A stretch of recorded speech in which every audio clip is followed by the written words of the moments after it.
This is the 23rd episode for the Climb and Flow podcast. And today's guest is none other than Beth Rodden. She's an incredible climber, has got some incredible ascents under her belt.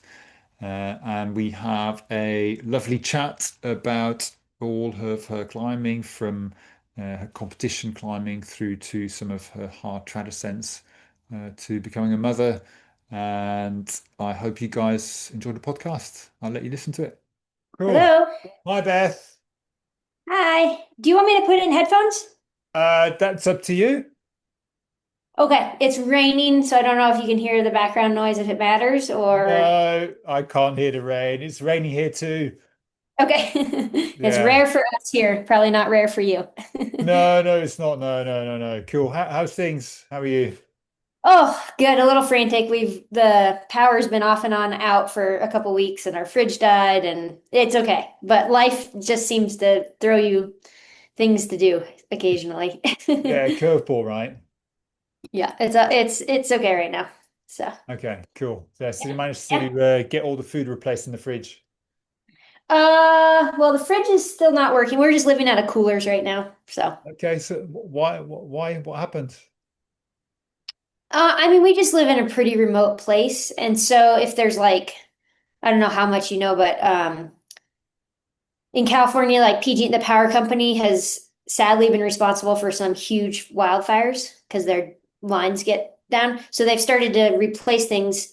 If there's any lightning in the area, it just shuts off. And so we Okay. were having thunderstorms, so they just like shut on and off, which then like fried some of their other equipment. So, anyways, it was just like a ineptitude a little bit, I think. Oh man, that sucks. Yeah, it is what it is. If you live Yeah, here, yeah. yeah, cool, cool. So are Yeah. you just taking your little one to school? Yeah, yeah, and it's a half an hour drive for us. So Okay, wow. Yeah. yeah, and then there's only like one road, and then they're like chopped up part of it, so it's like a traffic control because they're replacing part of it. It's always something here. I feel like it's never Yeah. smooth. So Yeah, where do you live? in Yosemite. Ah, okay, right, yeah. I mean, I think from the very little experience I have in Yosemite, everything's quite far away. Oh yeah, no, it's hard. It's in that way, but then you get bonuses in the other way, so it's Yeah, give and yeah, yeah. take. There's only two roads, isn't there? Exactly, yeah. So we live on one of the roads, and the other road is on the other side of the valley. And so to go to the valley or to go to the school, it's like there's only one road. Yeah, So yeah. it is what it is. Cool. Well, thank you for Yep, taking the time to talk. sure. Yeah. Yeah, yeah. Um, yeah, I guess before we start, is there anything that you I guess don't want to talk about or you do want to talk about? That's a good question. I feel like usually with interviews, I'm pretty open book-ish. I usually don't like talking like about my son, like what he's into. Like I'm happy to talk about being a mom, Yeah, but cool. some people are like, tell us what your son likes and and I'm just like, that's for him to do. So Okay, well, I won't ask about your son. I might yeah, ask yeah, about being a mum. exactly, totally fine. Yeah. Okay, cool. So I'll do a quick intro and then we'll get chatting. Okay. So this is the 23rd episode for the Climb and Flow podcast. And today's guest is none other than Beth Rodden. Beth has climbed E11, 8C plus, or 514C. Although you may as well have climbed 9A, but I'm sure we'll get into that. She's free climbed the nose, one of a very small group of people who has. And she has got some incredible ascents under her belt. She's a mum and recently written a book on her experiences as a climber. Is that about right? I Sounds, mean, yeah, very flattering. Thank you. yeah, I mean, I can list off all the climbs, but I think we'll be here a while. No, that's fine. Nobody needs to hear that. No, no, no, cool. So where did you grow up? I grew up in the Central Valley in California, so just kind of in the flatlands here in California. Okay, cool. And how was that? I think it was fine, just the normal suburban life, like yeah, my parents were, both one of them was a school teacher and one of them worked at the university, and I feel like it was a pretty normal childhood, running Okay. around with your friends after school and in the summer, and Not much there, not until I was 14 when I found climbing. Okay. So just until then, just, running around on the playground doing normal kid stuff. Okay. So how did you get into climbing? My dad grew up in Europe a little bit, and so, back then climbing was way bigger in Europe than the States, and so he just took he took me and a friend to the climbing gym one day. So it's kind of like how people get started today, but it was pretty rare back then. That was in the mid 90s, and Yeah. our little town just happened to have a climbing wall, and that's how I got started.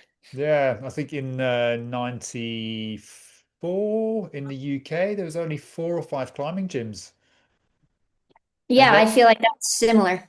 yeah, and they consisted of glass fiber walls with some really awful kind of holds, or even the homemade wooden holds that somebody's made in their shed. Yeah, yeah. I feel like the gym I grew up at had like real rock holds that they like would put bolts in and Okay. wooden bolts and that type of thing. So yeah, definitely Yeah. old school. Yeah. Things have moved on since then.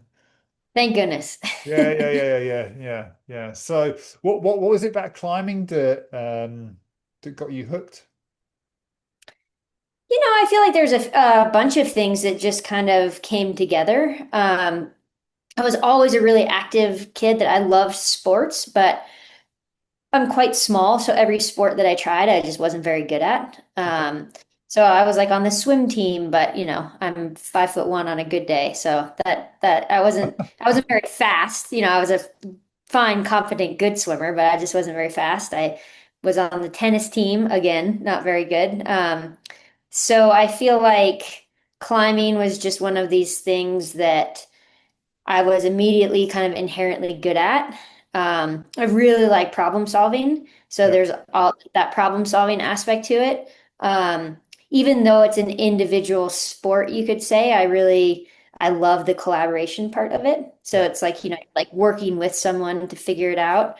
Um, and then at least back then, because climbing was such a new sport, there weren't any teams or coaches or anything. So it was kind of, I feel like I could own it a little bit in Yeah. that, like it ignited this self-drive in me. Whereas, when I got to swim practice, like I got in the pool and I did exactly what my coach told me to do for 2 hours and then I got out. Yeah. So I really liked the difference there with climbing, at least back then. So a bunch of Yeah. things, I feel like all those things. Yeah, and I guess it's quite. I think a lot of people are attracted to climbing because you can make like you can see quite quick progress, right?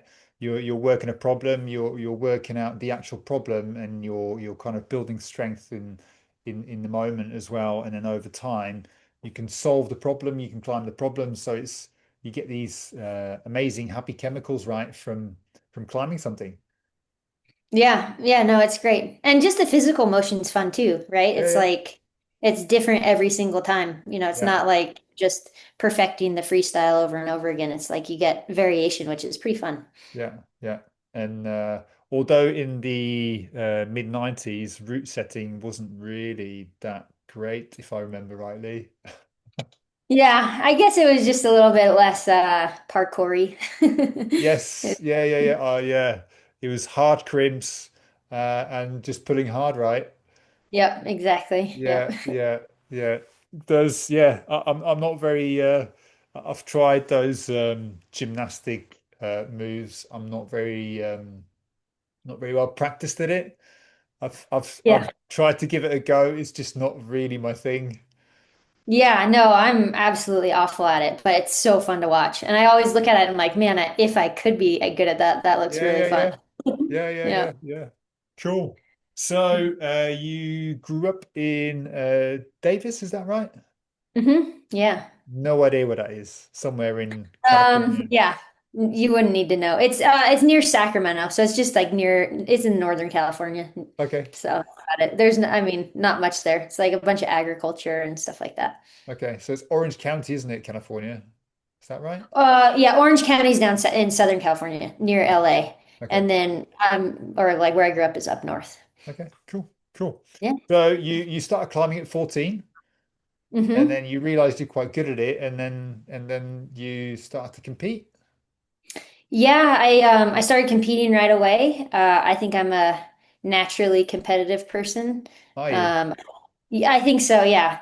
I have one older brother and he was like a complete genius and super popular in school. And so I always kind of grew up in his shadow, and so I felt like I always like was trying to one up him. And that just kind of, transferred to other parts of my life. So I think I'm a pretty competitive person. So when, I started climbing, and back then you'd see like flyers on the gym walls about climbing competitions you could enter. I just started entering them, and that's how it went. Yeah. I think if I look back at my childhood, I've got a brother we're a year and a half apart, and we used to compete on so many different aspects, always trying to outdo each other. I think it's yeah, that helps. And I'm extremely competitive with other people, but with myself too, even with my kids. That's Yeah. awesome. Yeah, I'll try and let them win, but it's something I've been working on for a while to let them win and feel good about themselves. That's awesome. Yeah, yeah, cool. So, did you do any other sports apart from climbing, apart from the ones you mentioned earlier? Not like organized. No, I feel like maybe at some point when I was a teenager, I ran a couple running races. But not like competitively. I just like would enter. I really wanted to run a marathon at some point, and so I entered a marathon with my childhood's best friend's sister, and so we ran it. Um, but no, like the only organized sports I did were tennis and swimming before climbing. But like really active on the playground. Like I was Okay, always out there playing and stuff, but I just never did any other sports. okay, cool. And then you competed and won in the youth. What was it? The youth championships, junior championships. Yeah, I won the junior national championships like a handful of years, and then I went to youth worlds and podiumed, and then went to World Cups and did the same and stuff like that. So I kind of did the circuit for when I was in high school. Yeah, high school. How old's Oh yeah, high school is like the last one before college, or I guess you call it university. So it's like, yeah, gosh, up to you're like 18. 14 to 18, I feel like Okay, is when you're, cool. Okay, yeah. cool. And how was that? How was the competition scene at that time? Um, Gosh, in the mid to late 90s, it was like, I feel like it was so different than the competition scene today, in that, um, like people were like kind of friendly, but it never seemed like people were genuinely happy for other people to win if they weren't winning, like, Right. and now like you watch like competitive sports and it just seems like we just watched the US Open, and how they congratulate each other and give speeches at the end of the matches and things like that, and complimenting each other. I'm like, "Oh man, that's amazing," right? Like that never happened before. Okay. So I feel like it was like, how to say this, people, I don't think people wished ill on each other, but it was like super competitive, but not in an overt way. Like people didn't want to say they were competitive, but they definitely were. And it just seemed like so much higher stakes in that for people personally, and I know it's high stakes now, but it just seemed like people might not have had as much fun with it back Okay. then. Yeah. It just a little bit more intense. The Uh, pressure. yeah, I'm certain there's pressure now, but it just seems like this generation that's competing now just has like a way better head on their shoulders, Okay. right? And are like, I'm sure they're hard on themselves. I'm sure there's pressure. I'm sure there's external pressure, but I just feel like the way they talk about it, that they train with each other, the way they're actually genuinely happy for other people, it just seems like they've got something figured out that we didn't. Okay. Okay. So did that affect your enjoyment of competing? That's a good question. I really liked competing. I really did. Yeah. I thought it was fun. I was able to meet so many people because you're traveling and getting to meet people from all over, the States and all over the world. Um, and, but I do think that for me, I realized back then if I wanted to keep competing after high school, like actually try and make a career out of competitions, that I probably would have had to live in Europe at that point. Okay. Um, and I just was like, I'm too much of a homebody. Like I like being near my parents. Okay. So I feel like I kind of like phased out of the competitions at that point and kind of went more to rock climbing. Yeah. Okay. Okay. And I guess what you were what? How old were you when you moved away from competing? Yeah, like right. I feel like maybe I competed. I went to university for just like a semester or two, and so I feel like I competed that year a little bit. But then the next year is when I kind of just like really moved away from it. So Okay. what is that? 19, I guess, maybe Okay. 19, So 20. what did you study for a semester? Well, just for a semester, you're just taking all your prerequisites. So I didn't study anything except, English 101. I was gonna study, I don't know what you call it there, but exercise science, so to try and be like a physio or something like that. Okay, cool. Yeah, Yeah, sports but science. yeah, sports science. Yes. I Yeah. mean, I didn't get to any of those classes because, I lasted a semester. So Yeah, yeah, yeah, yeah. But I guess you'd have been a physio. I'm sure you'd have been a very good physio yeah, maybe with all your another life. drive. Yeah, yeah. Yeah, Yeah. no, I like I like problem solving and things like that. So it seems like it's kind of cool. Okay. So where do you get that from? The problem solving? Is that from mum or dad? I don't know. That's a good question. I mean, yeah, I feel like both of them are quite driven and with whatever they want to do. What did Um, they teach? my dad just taught sixth grade, fifth and sixth grade. So I don't know. Gosh, how old are you? You're like 10, 11. He taught Yeah. those maybe 11, 12, something like that. Yeah. Um, and then my mom just worked on campus, in different departments. Like she wasn't a professor, but she like worked on writing job descriptions or running interview process or stuff like that. So Yeah. Okay. yeah. I think that there's a lot of I see a lot of either mathematicians or scientists or engineers in climbing. Hmm. A lot of I think a lot of people I guess they're all problem solvers and they're quite attracted to it's quite a nerdy sport, isn't it?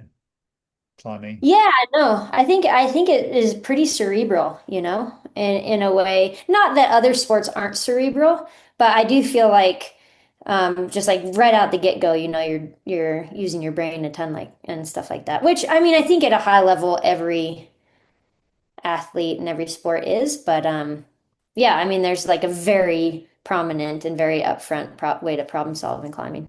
Yeah. Yeah. Yeah. Yeah. I like it. Yeah, same. Yeah. Yeah, yeah, yeah. Yeah, that's why you've been doing it for so long.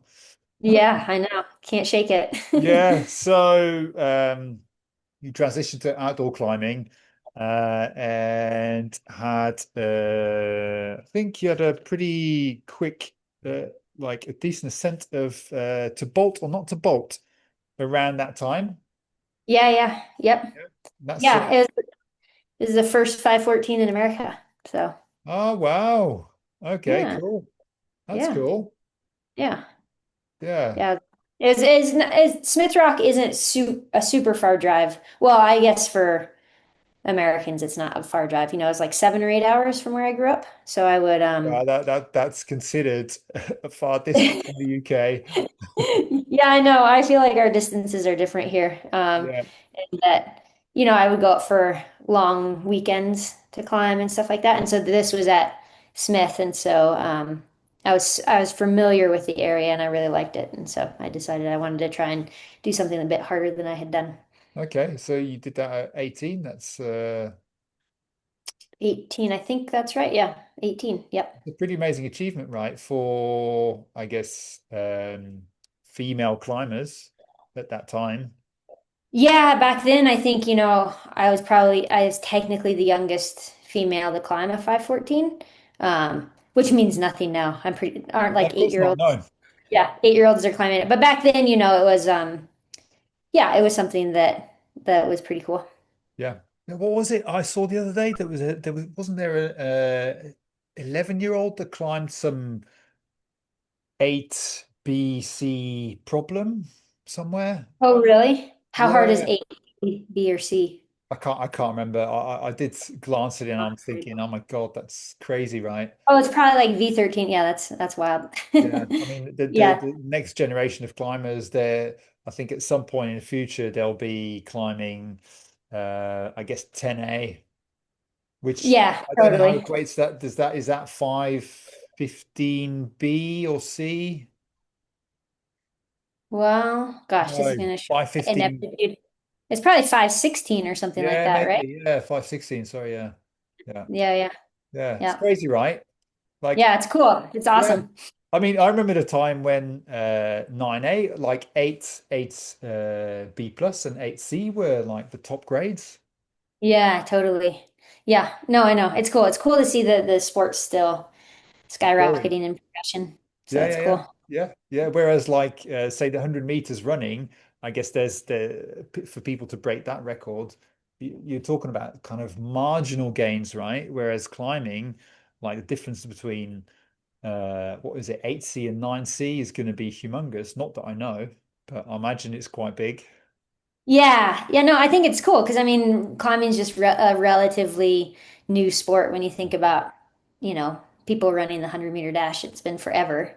Yeah, And people the boulder the hardest or sport climb the hardest. It really hasn't been that long, yeah, yeah, yeah, hand, yeah, handful of decades, if that, less than that. yeah, yeah. Cool. So you transitioned to outdoor climbing and took to it quite well. Uh, so then you went off to Kyrgyzstan.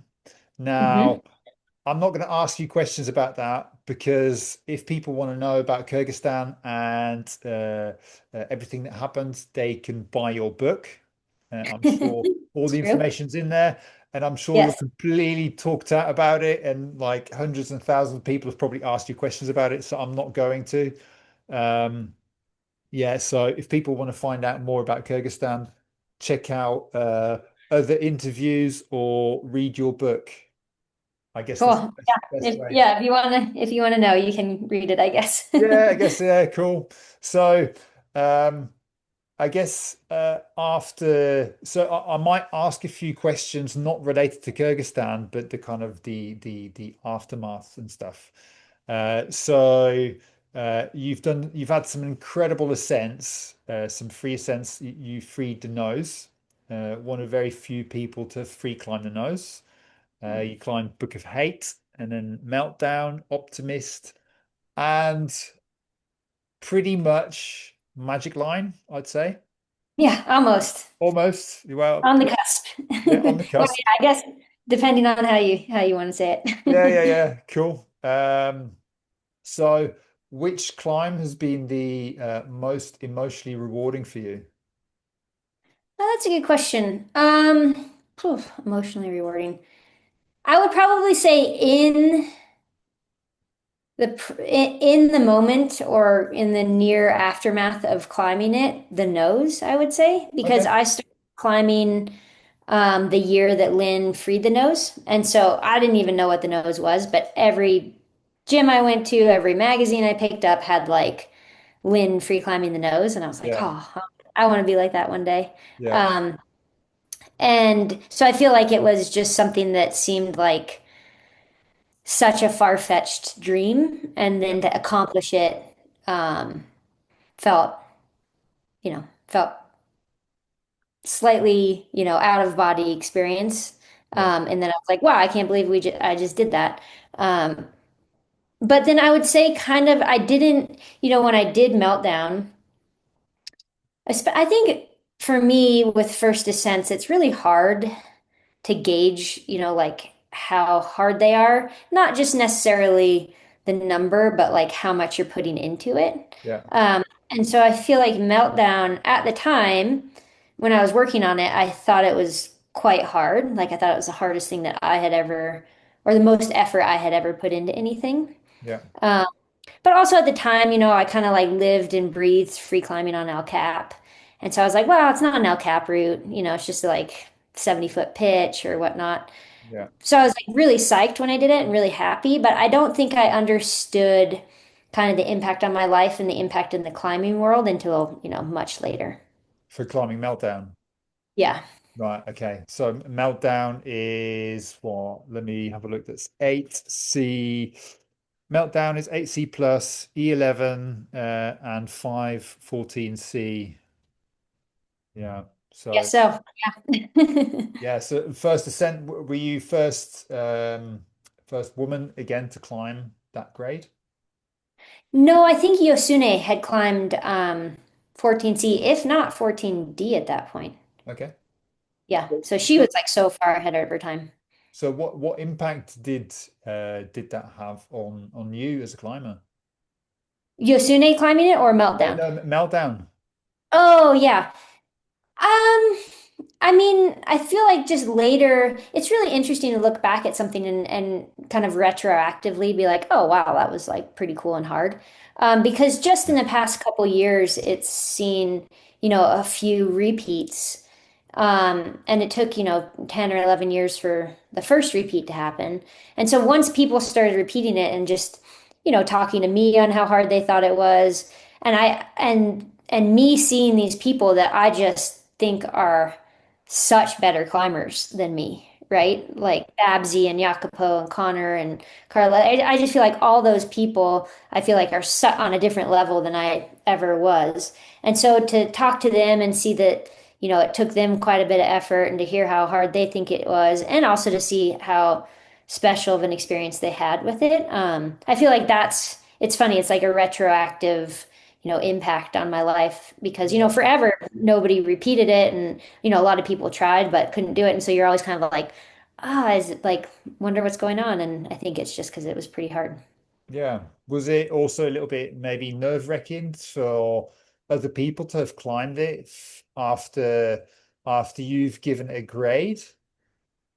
Yeah, totally. I mean, I feel like I'm always, I have a thread of self-doubt that's kind of woven through me, especially in the peak of my climbing career. And so I feel like, I was like, oh, somebody might just come along and say it's 512 or something like that. Especially, first ascents, you can get tunnel vision Of and you course. can just like totally miss a sequence or like just Yeah. get sucked into a certain way. And then all of a sudden somebody's like, oh, well, why didn't you just do it this way? And you're like, oh, I didn't think about that. So yeah, I definitely always wondered. I was like, maybe somebody's going to find a way easier way. Maybe somebody who's taller can like reach past things. I had no idea. And so, yeah, I was always curious on what would happen when people started repeating it. Yeah.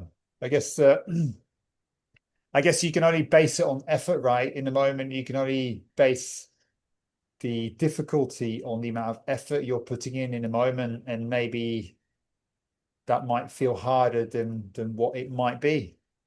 Exactly, totally. Yeah. I was like, oh, this definitely feels harder than the hardest thing I've climbed, which at that point was 14B. And so I was like, well, it's probably 14C then. But again, like aside from the tunnel vision, I struggle mightily on wide climbing, right? Meltdown's not wide at all, but I'm just like, a 5.9 in the valley can feel super hard to me. So also like grades are just so hard to assign Oh, because completely. Yeah. you're like, oh, I can't red point this 5.9 off width over here for the life of me, but maybe this is 14C. I have no Yeah. idea. Yeah. I mean, off-wits are on another level, right? They're just Yeah, exactly. they're just a breed of their own. hmm Yeah. At least for me. Yeah. Yeah, yeah, for me too. Yeah, I've like and crack climbing, like I guess some meltdown has got a crack running through it. But I guess it also depends on the size of your fingers, right? Somebody might not hmm be able to get their fingers in. Yeah, exactly. No, I mean, I feel there's so many variables in grades, so it's all a little subjective. Yeah, completely. Yeah, cool. So meltdown was, I guess, had a big effect on you, but the nose was, I guess, the one that was most rewarding for you. At the time, yeah, I feel like, and maybe now like Meltdown is probably equal or maybe a bit more, but I feel like at the time I felt really proud of doing the nose. Also, it's just like arguably the most famous route in the world, and Completely. it was like right up the center of El Cap. So I just never thought I would be able to do it. So I feel like really excited about that one. But then I feel like meltdown in retrospect is also probably just as meaningful. Yeah. So how many times did you climb the nose before you managed to free it? Oh, that's a great question. I feel like at some point in my life I knew that answer. Um, I have no idea. I would say maybe 10, Oh, right, okay. maybe. I don't know, something like that. Okay, Yeah. cool. I mean, it's Yeah. it's a stunning route. Yeah. Yeah, it's beautiful. It's a stunning piece of rock as well. Yeah. And Yeah. the really cool thing is the history, right? It's like Lynn Hill, a woman climbing one of the most iconic routes in the world, just showing the boys that women can do that, right? Oh yeah, no, I mean, and every hard man came and tried to do it and couldn't, and just blamed it on something else. They're like, my fingers are too big or whatever, and you're just like, well, actually, no, you should just be like, man, good job, Lynn. Yeah, It was yeah, like yeah, it's yeah, of type course. of Yeah. thing, Yeah, but you know? it's their ego, isn't it? Yeah, yeah, exactly. So you're like, oh, or you could just congratulate Lynn on doing the amazing thing, and she's so far ahead of her time. Yeah, Yeah, yeah, yeah, yeah. yeah, Yeah. I mean, yeah, it's the I guess maybe men from that generation, I guess coming from a quite patriarchal society, not liking the idea that a woman is better than them, yeah, right? totally. Yeah, yeah. I mean, I always felt it was kind of wild how everybody needed to come up with an excuse why they couldn't do the nose instead of just saying congrats to Lynn. And Climbers love excuses, right? yep. Yeah, full of them. Cool. So, I guess that's the one that you're most proud of, right? Yeah, yeah. I feel well that and meltdown. Yep. Yeah. Yeah. Cool. So, um, this might be a strange question, but do you feel that the experience that you went through in Kyrgyzstan, do you feel that that had a um, positive effect on potentially your ability to push harder? That's a good question. Yeah, I think so. I feel like the aftermath of Kyrgyzstan for me um was the way that I moved past it at at that time. So shortly after, within a year or so after Kyrgyzstan, was to just bury Kyrgyzstan in climbing. Okay. And so just like, throw myself into climbing, don't think about Kyrgyzstan at all. Try and like adopt the it made us stronger type of dialogue. Yeah. And so I do feel like as a band-aid, it probably, just really because I kind of adopted that attitude, I feel like I was like laser focused and climbing's everything, and then this is like the way to move forward. Yeah. Um, so yeah, I do feel like, it's interesting because I feel like a lot of people ask me, um, I feel like a lot of it's hard for people to see nuance and duality in things because while I don't think that, or while I know that that wasn't, a long-term fix for moving past Kyrgyzstan. I also wasn't like terribly unhappy in climbing all the time, if that makes sense, Yeah. Yeah. Yeah. right? Like, yeah, I had struggles, I had internal doubt, I had issues with eating and like needing and really feeling the pressure to accomplish things. But I also like loved what I was doing, right? Like I loved climbing, I loved pushing myself, I loved setting goals and trying to achieve them. And so I feel like it's not just one-sided, so like a very gray area. So I do feel like in certain ways, yeah, Kyrgyzstan made it so I was like laser focused in climbing for, a decade or something. But at some point that band-aid doesn't hold the same as actual, working on it and healing and stuff like that. Yeah. Okay. Okay. So, okay. Yeah, because I've noticed I've noticed some patterns within some high performance kind of not all performance athletes, but I've noticed that some people in other sports who are able to push uh, further sometimes than others. I guess if you delve into their history, have experienced some kind of some form of trauma. Um, Mm. no idea why. I can make some second guesses, but I don't really know. Yeah. Yeah, no, that's an interesting. Yeah, I guess I don't know the psychology behind it, and I'm not familiar with it. I do feel like even before Kyrgyzstan, um, I can speak to myself. Like I could push pretty hard, darn hard. Like I don't know if I could push harder after Kyrgyzstan, but I feel like I was just much more focused Okay. in that this is the way to kind of survive, Okay. like then I don't have to think about it. So I don't know, maybe it is, maybe Kyrgyzstan did, add to that. Or maybe some people just have it and some people don't. I actually don't know. Yeah. I guess we never know, right? We can't turn the Yeah, clock back and change one of those variables to see what would exactly. the outcome would be. Yeah. Yeah. Okay. So, um, I guess having climbed at a pretty high level, and I guess you would be considered to be or like a pro athlete at the time. Did that Hmm. ever come with additional pressure to have to continually perform?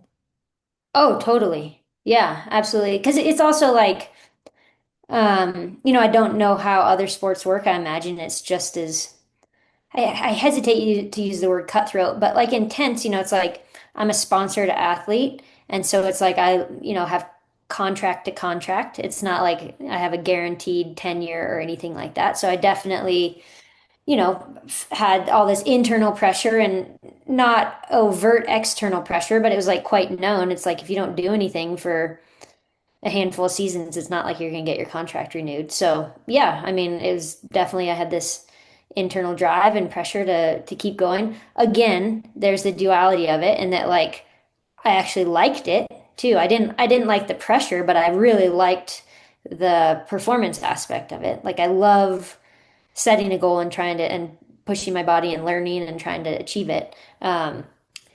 Yeah, would it be really nice if I like could sign a 15-year contract with the company and just be like, okay, I know I'm gonna like do something for the next 15 years, but it doesn't have to be every year or whatever. Yeah, that sounds awesome. But I mean, I don't think any professional athlete lives in that realm, really. Mm. It's like you look at any, tennis, it's like if they don't perform, they're going to lose their sponsors. They don't make money at tournaments. If you look at, anybody. So I feel like Yeah. it kind of comes with the game, I feel like. Okay. But do you thrive on it? Do you thrive on that slight added pressure? No, I don't thrive with that. I crumple. Okay. Oh, really? Yeah, I don't like the external pressure of it. I feel like I have enough internal pressure, so extra pressure doesn't feel good. Right. You know, Okay. But yeah, I feel like I'm good on pressure from okay. myself. And then if there's external pressure, then it's just it turns unenjoyable for me, you know? Okay. Like I feel like enough, like I can't run much anymore, but it'd be, if I was like on a run and be like, oh, I want to get to this point in 10 minutes or whatever, Yeah. it's like that's fun, but it's like, oh, you're going to lose your job if you can do it, if you only do it in 11. Like that doesn't help me at all. Okay, right. Okay, yeah, yeah, yeah. Yeah. Okay, so did you ever feel I guess you must have felt pressure from sponsors to have to keep performing. I guess you get I guess you get some money or some sponsorship from these companies. Did that ever push you kind of to the point where you stopped enjoying it? Yeah, I would say at times I like I felt like the dialogue in my head was I have to go climbing today. Not like I get Right. to go climbing today, right? Okay. Like it's like, oh no, I have to go climbing today. And I felt like that change, that there was some shift at some point in like the peak of my athletic career where it changed from like, oh, like I finished my homework, I get to go to the gym, Yeah. right? To the point of when I was, I don't know when, I could probably think about it, but at some point in my career where I was like, I have to go climbing today. I'd really rather just like stay home. Okay. Um, So yeah, I definitely switched. And also, I think it was kind of like my circumstance in a way, in that like there was just no break from climbing because at the time I was married to Tommy Caldwell, who's a professional climber. And so it's like even if I had just done my project, um, then it was like his turn. So then I was like Jumari and El Cap to support him during like during the time when like I could have been like resting and like getting my psych. And it wasn't, I'm not saying that it's just from my point of view. That was Tommy too. Like if he did his, then it was my turn for a project. So it's just like Yeah, yeah, there was no break from climbing whatsoever. And at some point I was like, wow, this is totally a job, you yeah. know. Like I enjoy it. It's not like a bad job, but it's like I felt like I had to do it. So I guess your base level of fitness was just like incredibly high. Oh yeah. Like I'm pretty sure we free climbed the nose, and then literally 2 days later, Tommy was like rehearsing it to try and do two El Cap routes in a day. So I Jumarred it for him. So it's like, it's just like Jumar and El Cap or free climbing Yeah, or El Cap. It was just, like something you did on a Tuesday, and then you'd yeah, do yeah, it again yeah, on yeah. Okay, a yeah. Monday. Yeah. So how does it feel now? How does climbing feel to you now? Oh, great. Yeah, I feel like I went through I had to do a big kind of redefining my relationship with climbing. After Meltdown, I had a handful of years of injuries that kind of like cascaded me from, climbing at the top of the sport to, like a really elementary level in climbing. And so during that time, I kind of had to like really do some soul searching whether I wanted to keep climbing or not because, I was like, why am I doing this? I keep getting hurt. Like, I need to do this. I have to do this. And so I kind of went through this big, um, yeah, this big soul searching time of when I was like, oh, do I like climbing? Do I want to be climbing? And I came out the other end that I was like, oh no, like even if I'm climbing 5, 6, like I actually really love rock climbing. Yeah. And that's great. Okay. So what injuries did you have? Oh, it's just like everything. The big one, like I was kind of always a little injury prone. Have very lax ligaments and joints. And Okay. so it's like a benefit in some ways, and then it's hard in other ways, like most things in life. So I feel like on Meltdown, like I had a pretty bad hand injury that I climbed through. And so then when that was recovering, like a little bit later, I tore the labrum in my shoulder. Oh, bloody And so I had to get surgery for that. And then after that, it was just like this cascade of things where like I'd fall, like I'd slip on ice and I'd like re-injure my shoulder. I broke my ankle a couple of times. Like I popped a pulley a few times. So it was just like, this cascade of injuries. yeah, okay. Yeah. But And I guess that's frustrating, right? oh yeah, I feel like injuries, it's like our bodies are kind of our tools, right? Yeah, yeah, And yeah. so if your tools are constantly breaking down, it's kind of frustrating Yeah. to continue or to even understand like your relationship with your body. For me, it was always this like reliable thing that I could kind of use and abuse how I wanted to. And then like all of a sudden it's not that thing anymore. And you're like, Yeah. wow, I have to take care of this body. Yeah, I see. I've had a fair few injuries, and I think especially when I've had I think five, no, sorry, four full pulley ruptures and Oof. some pulley strains, etc. I guess which comes with the territory. But I think that the one that pushed me to kind of I know it sounds really weird, right? I had shoulder impingement on both shoulders, and um, I was, I think I was climbing a route on El Cap and got halfway up, and shoulders were so bad I had to come down, and it took me 2 years to recover from that. And even my shoulders now are 95% better. They're usually pretty good most of the time. I just have to do my antagonist stuff and all Mhm. my bits. But at times I've been in absolute tears, Mhm. being in pain long term, at times not feeling like I could go and do my thing, which is climbing, which sounds sad, right? But yeah, I don't think so. I mean, it's like a grieving process, right? It's like part of your life that means so much to you and like an important relationship with your body. And it's a thing that, that not fails you, but it's like you have to stop what you're doing and how you're doing it. And it's just like it's a hard thing, right? It's Yeah, yeah, like yeah. Completely. it's really hard. Yeah, yeah, yeah, yeah, yeah. And I think like climbing produces so many chemicals when you do it, and I think it becomes, and this is my theory, right? This is not based on science, but I think your body produces, and that is science. Your body produces five amazing chemicals which are stronger than any drugs, any recreational drugs you can get. And I think that's why climbers are addicted to climbing because it gives them those free chemicals.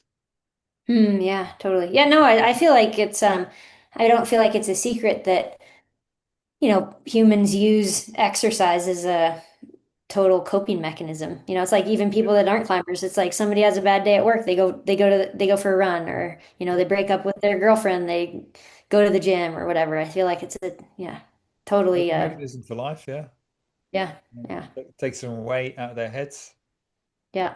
Yeah. Cool. And yeah, so you so you then became a mum. Yeah, yeah, Yeah. How is that? yeah. How is being a mum? Oh, I mean, I feel like it's all the cliches and stereotypes. It's like the most amazing, most hard, most rewarding, most challenging thing ever.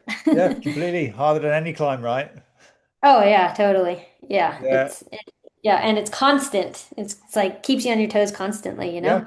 They don't care what you climb. They don't care what I guess what you're going through. They have needs and they want their needs to be met Yep. Yeah, when it totally. suits them, not when it suits Yeah, you. exactly. No, yeah, it's a yeah, amazing adventure that's so hard.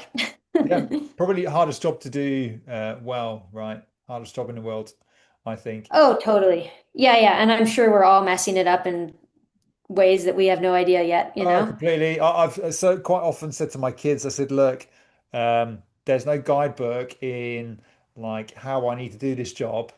I'm going to make a lot of mistakes. And at some point in the future, you're going to come to me and you're going to say, look, Dad, I didn't like the way you did that, or that really messed me up. And I'm prepared for that day to turn around and go, do you know what, guys? I'm really sorry. I have no idea what I'm doing. I'm completely winging it. Totally. Yeah, no, I feel like although just having that awareness, I feel like puts you in a good category, just Yeah, being able, hopefully, yeah, yeah. you know. See, I thought that I thought that as a climber and instructor that I'd be considered to be quite a cool dad. My kids they don't care. Yeah. Yeah, Yeah, no, totally. Yeah. especially the age they're at the moment, which is 17, nearly 17 and 14. Mm, Like they're like, yeah, your dad, you're embarrassing, exactly. Yeah, totally. which is funny, right? Yeah, Yeah. yeah. Yeah, exactly. Yeah, And no, it's amazing though. It's yeah, lucky to be on it, I feel like. yeah, yeah, yeah, yeah, yeah, yeah, yeah. Um, cool. So has motherhood changed you as a climber? Yeah, I feel like it'd be hard to say no to that. Just because I feel like it's changed me so much as a person. And so I feel like to not change, yeah, it 100% has. From all the way down from just logistics and like how much time I actually have to climb or how in what capacity I can go climbing to like, what type of climbing I want to do, how long I want to be away, just all that sort of thing. So it's like from logistics to like my desire to do certain things or not do certain things. Yeah, I feel like it's Okay. 100% changed me. So has it, but because you have more limited time, has it increased your desire to want to climb? That's a great question. I feel like maybe, but I do honestly feel like I had gotten to a point after injuries, or not after injuries, because I feel like I still get injured often, that I appreciate when I can climb. Yeah. Right? Because I feel like I spend so much time, or I have spent so much time hurt or injured or not being able to climb because of something like that, that I do really just appreciate when I can go climbing. Yeah, yeah, And yeah, I guess motherhood has highlighted that as well. yeah, yeah. More of a balance. Yes, yeah. Yeah. I think since having kids, I have a much higher drive to want to go climbing and I guess try and utilize my time well. Exactly. Yeah, Yeah, it's like you have this bookended amount of time, so what are you going to do with it? yeah, yeah. Use it productively. Yeah. Yeah. And I've tried to convince them to get into climbing and I've failed miserably. Yeah. Yeah. I feel like my mom, she still is, and when I was a kid, she was like really into needle pointing, you know? Yeah. And no matter how much, like I would needle point with her a little bit, but like, and her mom was really into it, and so on. So, but I just like never picked up the needle pointing gene. No, okay, right. So she's failed miserably as a mum to pass that on. Exactly. Yeah, I yeah. know how to do it, so there you go. Yeah, okay, cool. Um, so at some point you decided to write your book. What is it called? Yeah. It's called Light Through the Cracks, a Yeah. climber story. Yep. Yeah, Yeah. Yeah. It was a long process to do for me, just because I feel like I'm not a writer, so it no. was a long time. Yeah, so how long did that take you? I feel like it took about, let me do some math here, 6 years maybe. Okay, cool. With COVID was in there, and I Yeah. feel like, for a year and a half, like when the kids weren't at school and, they're just everybody was home, it wasn't like I was getting any creative writing done. Yeah. So how Yeah. did you start? Um, when I was pregnant, I wrote a blog about being pregnant and stuff like that, and I just found that kind of those like more vulnerable topics and things that seemed a bit taboo to write about. There's a lot of people that, I really connected with on. And so I just kind of like leaned into that. And then I had two amazing editors that really helped as well. Like I always thought that writing a book, somebody just like went off into a cabin in the woods in the snow and then came out with this book like months later. But I really liked the collaborative process on it. I thought it was yeah, it was awesome. And I really enjoyed that part of it to be able to, because I like look at my life and I'm like, there's like a million scenes I could include. And so to have people be like, oh, that one, this one, that one, this one, really Yeah. helped. Yeah. So I was that quite a therapeutic process or was that quite an emotional process to look through life, your life? That's a good question. Um, yeah, I'm sure it was a bit of both. And I had gone to a couple years of therapy prior to writing the book to finally kind of like work through Kyrgyzstan trauma. And Okay. so I feel like that part was like the real work. Yeah. And then writing about it was kind of just like writing about where I had gotten to or, that process and how Kyrgyzstan had, impacted my life. But yeah, I feel like that's a good question. Like, was it therapeutic? I don't necessarily feel like it was therapeutic, I guess. But I do feel like, again, it was like an engaging creative process. And it felt like a lot like, like trying a hard climb and that you have like all these pieces and then like how you weave them together and how you incorporate them to like actually just be able to climb it in the end. It's like kind of similar that way. Yeah. So was it so what once you'd written it all down and written a book, was it quite I guess did you feel was it cathartic or did you I guess feel quite vulnerable as well, writing all your, I guess your stuff down, right, for people to judge. Yeah. Yeah, that's a good question. I feel like I know it's a creative piece of work. I know it's out there for people to, like you said, judge. But I guess like that's not why I wrote it. And so I guess I didn't, if people hated it, that's fine. Like I've read books that I don't like. Yeah. I don't feel the need to tell the author that, but not every song or poem or painting or book is going to land with every single person, and so I feel like that's totally fine.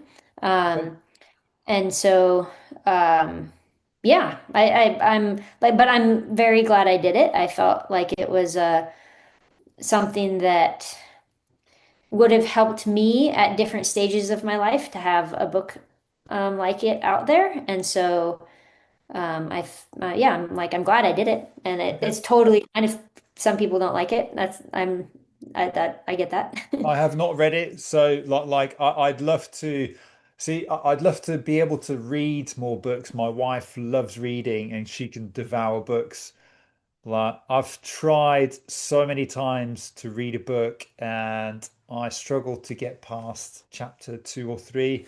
Um, Story books I struggle with. I love information books, like learning information about, especially like psychology kind of stuff. I'll devour Hmm. those books, and like they don't take any effort. But story Yeah. books, or like people's lives, oh, I struggle with it. I don't know why. Yeah, yeah. Yeah, no, I'd love to enjoy it or be able to read yeah. it. Yeah. No, everybody has their thing, Yeah, yeah, I yeah, totally, yeah, I yeah, get it. yeah. So, Yeah, so yeah. I was just gonna say I grew up in a family of readers, and when I was a kid, like we'd go on vacation, and my parents and my brother would just like sit around reading, and I was like, "Let's go swim in the lake, let's go do this, let's go that," And so, like, what are you guys doing? But but I've learned to like I appreciate, I can really get into a book now, but again, I probably only finish a fraction of the books that I start because again, it's sometimes I'm just like, "Wow, this book isn't for me." Yeah, yeah, yeah. Okay, yeah, yeah, yeah. See, Yep. I wrote a book on climate psychology, and I did feel quite vulnerable Hmm. having published it for people to judge it. Yeah, Yeah, I get it. Yeah, seems like a normal human. emotion, Yeah. right? Yeah, yeah, Emotion. Yeah, yeah, yeah, totally. yeah. Yeah. Again, I'm not a writer, and I had some good friends read through it and give me some good advice because Oh, cool. I love information, so I write information and no stories. And Yeah, they're like, totally. look, Kev, this is so bloody boring. You need to put some stories with it. Yeah, totally. Yeah. No, I get it. It's nice to have that input because I feel like you can get stuck in a little cave and just be like doing your thing, and Yeah, yeah, yeah. yeah, to have other people help is nice. Yeah, yeah, yeah, yeah. Nice. Cool. So where can people get your book? Gosh, in the UK, do you guys have Amazon? It's on Amazon, so. No, so I'm not going to advertise Amazon. Please don't buy it from Oh, Amazon. So okay. I guess there's Publishing. Okay. They sell your They book sell in the American UK. titles? Yeah, yeah. Okay, cool. I have no idea. Yeah, I was like, I don't know Stay away from where. Amazon, guys. Yeah, I don't know where internationally people can buy it just because I know international rights are kind of odd. Like I did this event in New Zealand, Okay, and the New Zealand publisher, anyways, they couldn't get it, so they just bought whatever 100 books on Amazon and had them shipped down just because of like weird rights with publishers. And I was like, I okay, don't understand it, but I'm okay, not a book publisher, so I don't know. okay. Yeah. Sounds strange. Yeah. Um, Question: what does success look like in your climbing? In my club now? Anytime? Oh gosh, I feel like it's a successful climbing day for me if I can go out and enjoy myself and Okay, come home and have a good day. Yeah, okay. that's it. What did it look like for you when you were younger? Gosh, I feel like when I was at the peak of my physical career, it was success looked like if I could, do the goal that I had set for myself, Yeah, whatever that may be. Like I feel like I was very oriented on certain ways, but I'd also set goals that weren't like pushing the sport forward. Like I'd be like, oh, I really want to climb this 5.9 off width. Obviously that's not going to land me on the cover of climbing magazine, but it's like a personal goal that I wanted to do or something like that. yeah, So that type of thing. yeah. So how did you get on with off widths? Oh, I'm terrible at them. Okay. Awful. Yeah. Yeah, it's like a foreign language to me that I don't understand. I was chatting to who was it? Sam McCallwain, I think, and she's training to do Century Crack, I think, with I forgot her name. Her Instagram name's Trad Princess. Hmm. Yeah, and she absolutely loves it.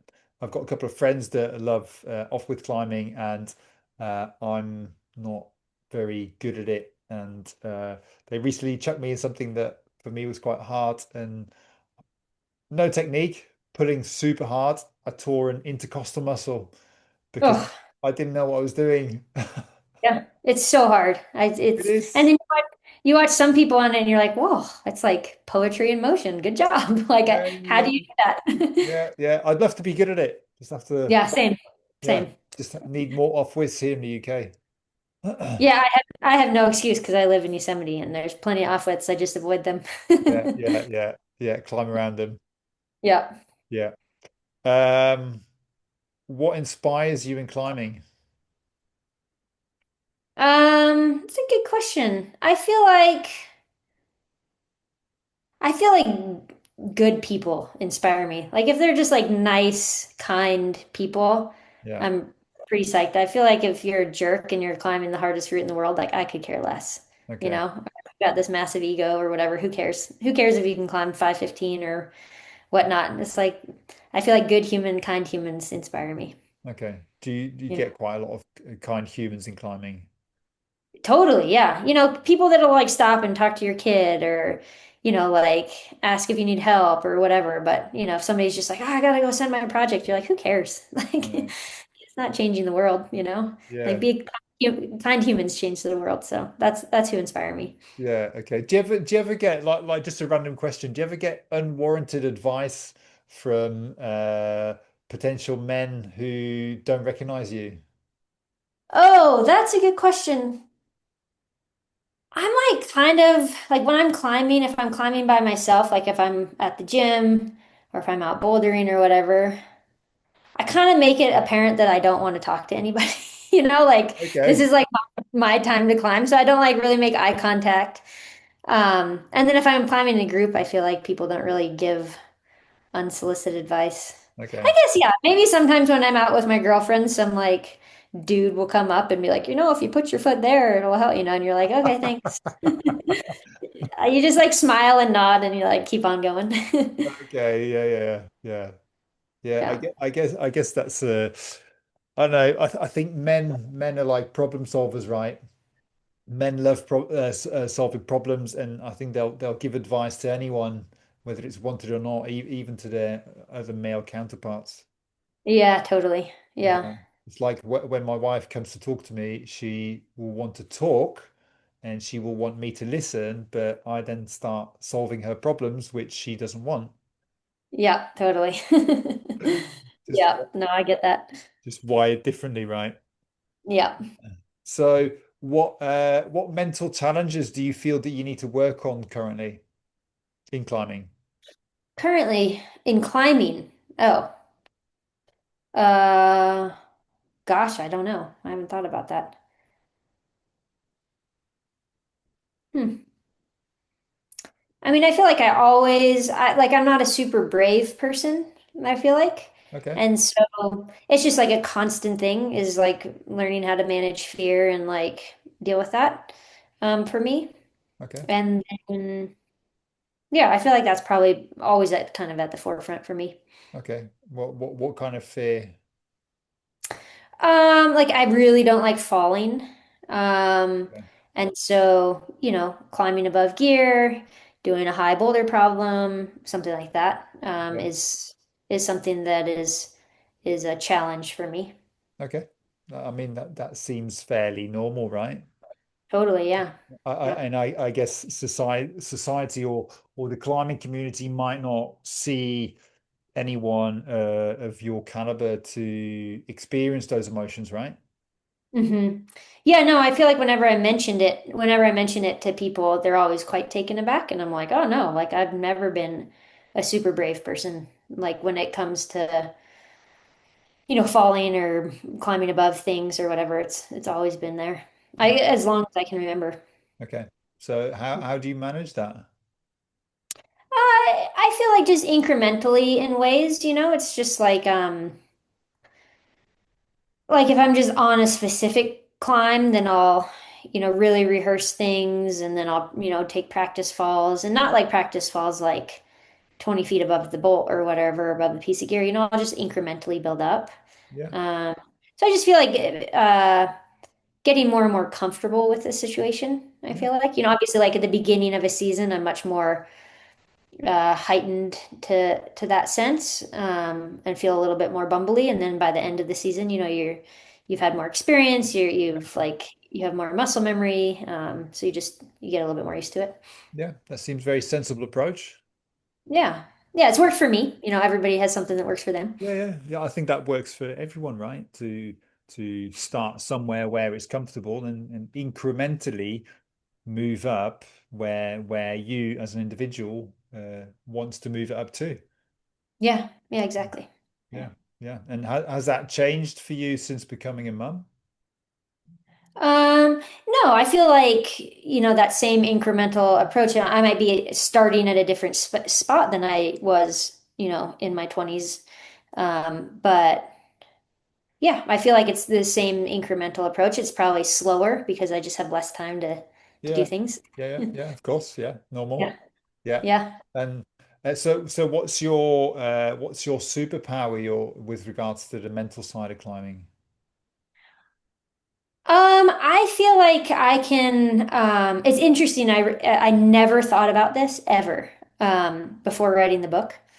But then when I turned in like one of the drafts of the book, one of my editors was like, this is a great book, but there's like zero mention of climbing because I just find talking about climbing sometimes quite boring. Like hearing about people's sins, I'm just like, this is so Okay. boring.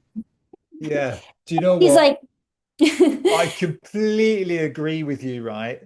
Like this is going to sound really weird. Like as an instructor, as a climber, like my life is climbing, but when I hang out in climbing areas or surrounded with other climbers, I like climbing. I'll talk a bit about it, but sometimes I'm like, look, guys, can we just talk about something that's completely different? exactly. Yeah, Yeah. exactly. So I appreciate you talking about climbing now. Yeah, yeah, no, no, no, I'm happy to, but he was just like, how do you do this? I was like, I don't know. Doesn't everybody just like have this fl switch they turn on and you can like go into superpower mode? And he's like, no. And so I was like, oh, I got to figure out how I do this. So I just feel like I have this like ability to rise in the moment when I need to and like quiet everything out and just like really focus. Okay. Um, and I have that ability, and it's not, I've never taken a sports psychology course. I've never talked to anybody about it. I feel like it's just like in me. Okay. Um, and so I feel like that's something that I've had and I can kind of do that when I need to. Okay. So can you do that in other aspects of life? Um, Trying to think if I've ever found myself in a place where I want or need to. I can't think of, yeah, like labor. Like I felt like I just like tuned everything out, right? And just was Okay. able to focus on that, and obviously like you're in an extreme amount of pain and all that sort of thing. But Mm. yeah, and I'm trying to think like other athletic things or I feel like I mainly push myself athletically in climbing. So, and then outside of that, I'm like, do I push myself?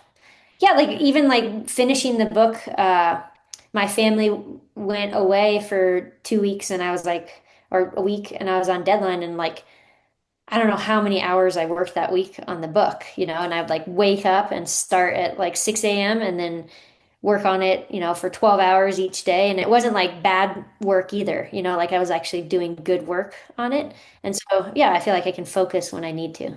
Okay. Cool. So Yeah. did I guess did your relationship change with your parents when they read your book, or did they I guess did I know, did they talk to you or see you differently? Since Oh, I'm guessing they've read the book. yeah, yeah. No, I sent it to them, before I handed it into the editor, and I was just like, if anything in here doesn't feel true or right to you or whatever, because I mentioned them a bit, let me know. But I guess you'd have to ask them if they see Yeah, me yeah, yeah, yeah. differently. I Yeah, guess I so. have no Yeah, idea. Yeah, I mean, they said they loved it, but maybe they're just being nice parents, so who knows? yeah, maybe. Yeah, I was kind of more referencing the I guess the Kyrgyzstan situation, Hmm. and maybe that's stuff they maybe didn't know. Oh yeah. Yeah, I don't know. I think we should probably ask them. I have no Yeah, idea. yeah, okay, yeah. Well, don't worry. Next podcast will be your parents. There you go. No, I'm joking.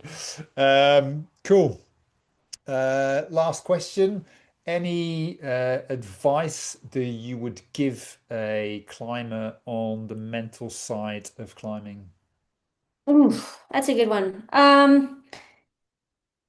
I feel like in advice that would help me or would have helped me at different times is like just go at your own pace, Yeah, right? I feel like it's like so easy for somebody to be prescriptive and be like, well, this is how you're going to do it, and this will make you a good climber, and this will like, there's books like How to Climb 512 and how to do this, and I yeah, feel like everybody is so different in their approaches, right? And climbing is like it's a cool sport in that there can be a million different approaches that work.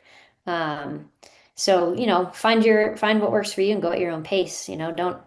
Don't take somebody's prescription and think that you have to work with it. I think when I was a kid, I took some like fear of falling class, and they literally made us climb like, 20 feet above the bolt and jump. And you're just like, that helped me zero, but probably but got it worked for worse, that. right?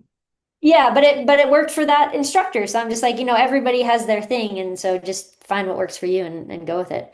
Yeah, yeah, yeah. I've heard that a lot, and just think that that's the worst thing you can do. Maybe, Yeah. maybe it works for some people, but I think incremental increases at a pace that works for you as an individual, it would work wonders for anyone. Yeah, totally. Yeah, that's what works for me. So Yeah, yeah, yeah, and me. Yeah, cool, cool. yeah. Thanks, thank you, Beth, for your time. Yeah, thank you. That was a fun chat. Yeah, I really appreciate your time. And if anyone wants to buy your book, get it from in the UK, get it from Cordy, and it's available in the US too. Yes, it is Yeah, everywhere. yeah, everywhere. Cool. Thanks, Beth. I'll let you get Thank on with you. your day, and I will hopefully my our paths may cross. I'm due to come to Yosemite next year, September, October time. Okay. Yeah, let me know. It'd be nice to meet you. Yeah, cool. All right. See you later, Beth. Chang. Thanks. Okay, Bye. bye. I hope you guys enjoyed this chat with Beth. She's an incredible woman with some incredible sense under her belt. It was really lovely to chat to her. If you guys have any suggestions of topics you'd like us to talk about, please email us or send us a message, and we will see you next time.